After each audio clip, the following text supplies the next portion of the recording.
Expectations ఏం లేవు, నాకు కుళ్ళ కొట్టేస్తాం అంతే.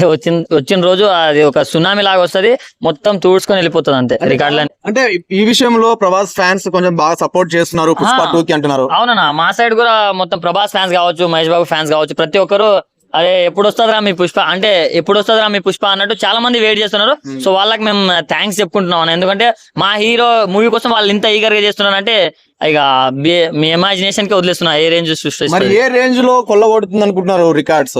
మినిమం 2,000 కోట్ల, 2000 ఎంత కాదన్నా మినిమం 2,000 కోట్లు అంటే బాహుబలి రికార్డులను బ్రేక్ చేస్తా అంటారు ఈజీగా. ఓకే బ్రో, ఇప్పుడు అంటే చాలా మంది పవన్ కళ్యాణ్ తో వివాదాలు ఉండడం వల్ల సో ఏమైనా కలెక్షన్ కి ఏమైనా టికెట్ రేట్ పెంచకుండా ఏమైనా ఆపే ఛాన్స్ ఉంది అనుకుంటారా? ఇదిగో వాళ్ళు ఏదో వీడు బయట వీళ్ళు ఫ్యాన్స్ ఏమైనా చేసుకుంటే దాన్ని వాళ్ళు ఏమంత పట్టించుకోరన్నా. ఎందుకంటే పవర్ స్టార్ గారు సినిమా ఇండస్ట్రీ నుంచే ఉన్నారు. సో ఆయన సీఎం అయిన తర్వాత టికెట్స్ ప్రైస్ విషయంలో కావచ్చు, సినిమాల విషయంలో ఆయన చాలా బాగా సపోర్ట్ చేస్తారు. సో ఏపీలో 120 crores బిజినెస్ చేసింది ఆల్రెడీ పుష్ప 2. సో దాన్ని కొట్టడానికే ట్రై చేస్తారు కాబట్టి టికెట్స్ రేట్స్ పక్కా హైక్స్ చేస్తారు, పెంచుతారన్న. అంటే ఇప్పుడు గంగమ్మ జాతర ఫైట్ మరి అన్న ఎలాంటి రేంజ్ లో చూపిస్తా ఉంటుంది, థియేటర్ లో ఆ సీన్స్ వస్తే ఎలా ఎంజాయ్ చేస్తారు, మీ ఫ్యాన్స్ ఏ విధంగా సెలబ్రేట్ చేస్తారు? అంటే ఇప్పుడు నార్మల్ గా జస్ట్ టీజర్ కే ఎవరు చూసినా, ఓన్లీ అల్లు అర్జున్ ఫ్యాన్స్ కాదు, వేరే వాళ్ళు ఎవరు చూసినా గానీ ప్రతి ఒక్కరికి గూస్ బంప్స్ వచ్చాయి.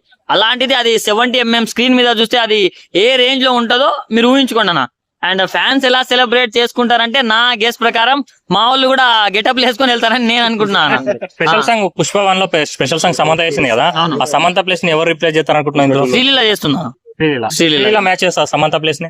సమంత ప్లేస్ నే కాదు, అల్లు అర్జున్ స్టైల్ ని స్వాగ్ ని కూడా ఆమె మ్యాచ్ చేస్తుందని నేను నమ్ముతున్నాను. ఎందుకంటే ఇప్పుడు Samantha okay, but Sreeleela is next level. ఇక యూత్ గుండెల్ని ఇట్లా దడ ఆడిస్తారు కదా, సో బాగుంటది అన్న శ్రీలీల. ఎంత కలెక్ట్ చేస్తా అనుకుంటున్నా? మినిమం 2,000 కోట్లు అన్న, మినిమం అది.